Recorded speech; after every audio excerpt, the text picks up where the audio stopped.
नमस्कार दोस्तों, हमारी आज की कहानी का नाम है सबक। राकेश और साधना जी की दो बहुएं थीं। राकेश सरल स्वभाव के थे, पर उनकी पत्नी साधना के अपने नियम कानून थे। साधना को अपनी बहू से काम करवाना अच्छे से आता था। दोनों की कोई अपनी मर्जी नहीं थी। जिस समय जो कह दिया वो पत्थर की लकीर हो जाता था। दोनों बहुएं घबराहट में कुछ नहीं कह पाती थी। मंजू, साधना जी ने आवाज़ दी, जी मम्मी जी, आज गेहूँ साफ होंगे, याद है ना? जी मम्मी जी, कर लेंगे शाम को। नहीं, दोपहर को करना। वो मम्मी जी, दोपहर को आज रूही को पढ़ाना था, मुझे कल टेस्ट है, रात को जल्दी सो जाती है। मंजू ने धीरे से कहा, देखो बहू, शाम को बहुत काम है, शाम की चाय, रात के खाने की तैयारी दोपहर को ही करना। मंजू मनमसोस कर रह गई और जल्दी से काम करने लगी ताकि थोड़ा भी समय मिले तो रूही को समझा दूं। दीदी, आप रूही को पढ़ा लीजिए, बाकी मैं कर लूँगी, मीनू ने कहा, जो मंजू की देवरानी थी। दोनों एक दूसरे की परेशानी समझती थी।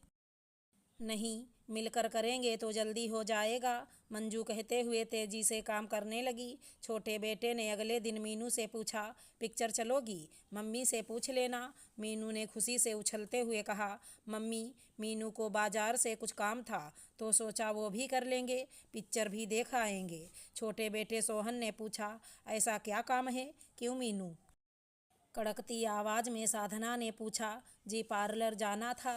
ओहो, अभी तो गई थी कुछ दिन पहले, फैशन ही ख़त्म नहीं होते तुम्हारे। हो आओ, पर पिक्चर विक्चर नहीं, आज बहुत काम है, कोफ्ते बनाने को बोल रहे हैं तुम्हारे पापा। बड़ी बहू मंजू ने कहा, मैं बना लूँगी मम्मी जी, मीनू को जाने दीजिए।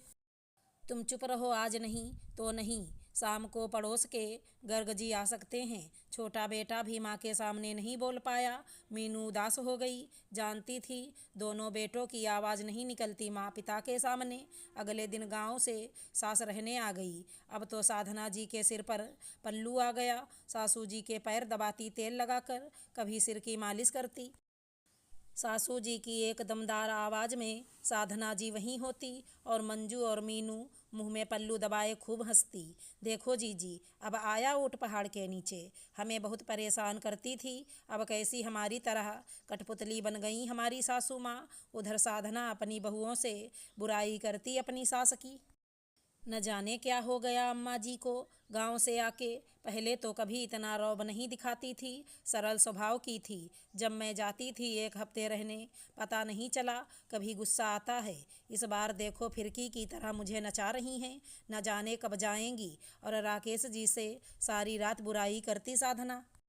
अम्मा जी ने तो एक मिनट बैठने नहीं दिया। बहुओं की हाथ से बना भाता नहीं, मुझे ही कहती हैं तू बना। बताओ जी, जब से दोनों बहुएं आई हैं तब से मैंने कहाँ रसोई में कदम रखा है। ठीक तो कह रही हैं अम्मा, तू स्वादिष्ट बनाती है इसलिए तुझसे बनवा रही हैं। ओहो जी, दोनों बहुएं भी बहुत अच्छा बनाती हैं, पर उनकी तारीफ कर दी तो सिर पर चढ़ जाएंगी। कब को कह रही हैं जाने को गांव, अरे पगला गई है, आए हुए 4 दिन नहीं हुए, जाने का पूछूं। साधना मुंह बनाकर उठ गई। पहले तो ऐसा व्यवहार नहीं करती थी, अब तो बदल ही गई अम्मा जी। अम्मा जी बहुओं को खूब दुलार करती, पोतों को कहती जाओ घुमा लाओ बहुओं को। मैं साधना मिलकर कर लेंगे। साधना जी को अंदर ही अंदर दिल में खूब गुस्सा भरा था, पर कुछ नहीं बोल पाई। माँ के खिलाफ एक शब्द साधना जी के बर्दाश्त नहीं थे राकेश जी को। मंजू और मीनू की खुशी का ठिकाना नहीं था। सासू माँ को ऐसे बहू बने देखकर साधना झुंझलाहट में सारा गुस्सा मंजू और मीनू पर निकालती। एक दिन सुबह से ही साधना जी को अम्मा जी ने साग बनाने, फिर तेल मालिश और फिर कुछ साड़ी पकड़ा दी, फाल लगा देना शाम तक इन पर। और मुझे तेरी बहुओं के हाथ का काम नहीं पसंद, तुझे ही करना है। साधना जी जोर से बोली, इंसान हूँ, मैं भी थकती हूँ, कठपुतली बनाकर रख दिया है, ये कर वो कर। क्या बोली? अम्मा जी साधना की बड़बड़ाहट सुनकर तुरंत बोली। घर में सभी इकट्ठा हो गए तेज आवाज़ सुनकर अम्मा की। और जो तूने 2 साल से दोनों बहुओं को कठपुतली बनाया, मशीन की तरह उनसे काम लेती है, वो दोनों नहीं थकती होंगी क्या? बहू, जब तू आई गांव ब्याह करके, हाथों हाथ पर रखा मैंने। 1 साल के भीतर ही तूने राकेश के साथ जाने को कहा बम्बई। मैं तुरंत मान गई। तब तक शादी के साल भर के त्योहार भी नहीं हुए थे। सोचा बेटे का ध्यान रखना भी ज़रूरी है। खाना घर का मिलेगा। तू कभी नहीं आई फिर गांव रहने। साल में 1 बार आती, वो भी राकेश के साथ। 1 हफ्ता रहकर लौट जाती। मुझे आराम का कभी नहीं सोचा। मैं गांव से बम्बई नहीं आना चाहती थी। यहाँ का जीवन खाना पीना अलग है हमसे। फ़ोन पर राकेश बताता था, दोनों बहुएं प्रेम से रहती हैं, जेठानी देवरानी नहीं, बहन बहन जैसी। पर साधना का रौब बढ़ता जा रहा है। मैं कभी कुछ कह नहीं पाया साधना को। अम्मा क्या करूँ, खुशहाल घर बेकार कर रखा है। हिटलर की तरह रखती है बहुओं को। तब सोचा कि एक बार तुझे अपने तरीके से समझाया जाए। 1 हफ्ता नहीं हुआ, तू मेरे आने से परेशान हो गई। सोच, जिन्हें तूने 2 साल से कठपुतलियों की तरह नचाया है, बंदिशें इतनी की परेशान हो जाएं। उनकी अपनी ज़िंदगी नहीं रही थी, क्या वो तेरे साथ रहना चाहती होंगी? एक औरत ही औरत का दुख समझती है।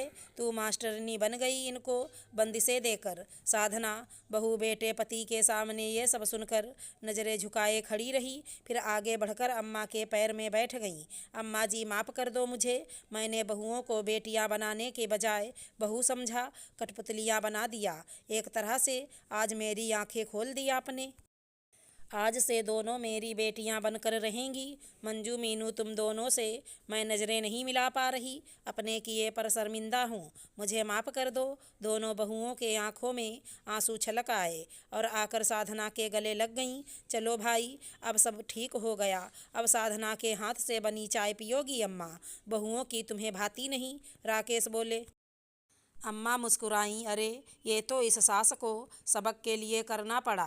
साधना तू बैठ, बहुत ज़्यादा कठिन परीक्षा हो गई तेरी। ये अब कठपुतलियाँ नहीं, अब बेटियाँ बनकर ये दोनों चाय के साथ गरम गरम पकौड़े भी बनाएंगी। साधना शर्माती हुई अम्मा जी के पास जा बैठी। सब हंसने लगे।